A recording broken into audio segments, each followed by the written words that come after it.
parcours qui n'a pas directement à faire avec l'art au départ, puisque j'ai fait une formation très classique de philosophe. Simplement, moi, je voulais faire de la philosophie de terrain. Et donc, je m'intéressais à l'art. Donc, j'ai décidé que mon objet de réflexion philosophique, ce serait l'art.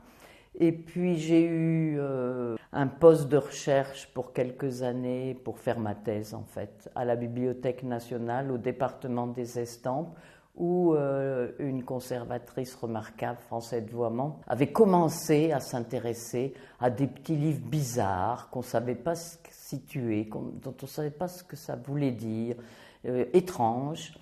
Et c'était l'embryon de la collection de livres d'artistes de la Bibliothèque nationale. Et on m'a confié l'augmentation, l'enrichissement de la collection et sa valorisation, disons. Et donc je suggérais et on achetait. Voilà ce que je trouvais important. Et comme c'était au tournant des années 70-80, il y avait beaucoup d'artistes qui produisaient des livres comme des œuvres, en tant qu'œuvres, et qui étaient très heureux de les donner à la Bibliothèque nationale ou qu'on les leur achète quand ils étaient étrangers. Voilà comment ça a décidé de ma vocation et j'ai décidé de m'y consacrer, au moins dans mes recherches, sinon dans mon enseignement. Alors la rencontre avec Herman de Vries, ça a d'abord été une rencontre très, au fond, professionnelle, puisque lui n'était pas là, mais ses œuvres étaient montrées à la foire de Bâle chez son éditrice du moment, qui a beaucoup fait pour le soutenir, Lydia Megert.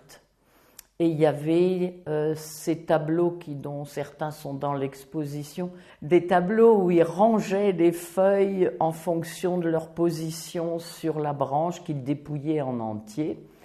Et ça m'a sidérée parce qu'il y avait les choses elles-mêmes qui étaient là. C'était pas de la représentation, c'était pas de la photographie, c'était les choses. Et il y avait une beauté de cette nature mise dans un certain ordre qui m'a retenue. Donc on s'est intéressé à la Bibliothèque nationale, à Herman de Vries, on a acheté certains de ses livres. Et plus tard, c'est Nadine Gomez à Digne-les-Bains, qui avait donc commencé à accueillir Herman de Vries pour des longs séjours au cours desquels il réalisait des œuvres et des traces, non seulement dans le musée, mais dans la réserve géologique, qui a dû, je suis plus sûre, mais qui a dû me demander d'écrire sur Herman de Vries.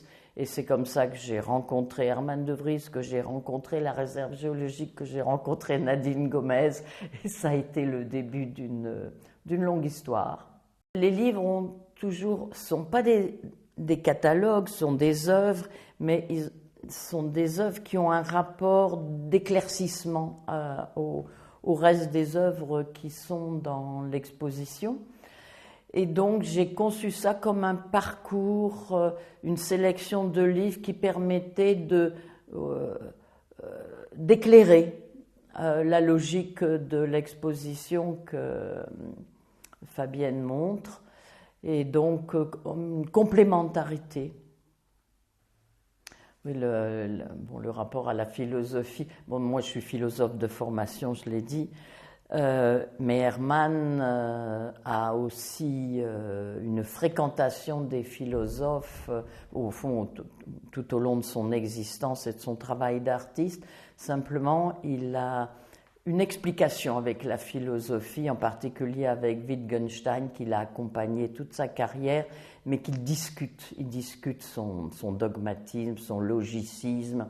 Et au fond, le débat d'Herman avec la philosophie, c'est comment faire en sorte qu'on n'oublie pas l'expérience. Les philosophes, ils ont comme Descartes, ont mis en avant les idées, le concept, le langage, Et Hermann se sent beaucoup plus proche d'un Gassendi, par exemple, qui défend devant Descartes le droit de l'expérience, de la connaissance par les sens, ce qui est un beau discours pour un artiste. Et donc, il n'arrête pas de discuter avec la philosophie, dont il ne peut pas se passer. Il dit lui-même que de toute façon, les mots, les concepts, les idées, on est dedans, on ne peut pas s'en passer, mais il essaie de faire la part des choses et de préserver les droits de l'expérience contre ou au détriment du discours qui tend d'ordinaire à prendre beaucoup trop de place chez les philosophes.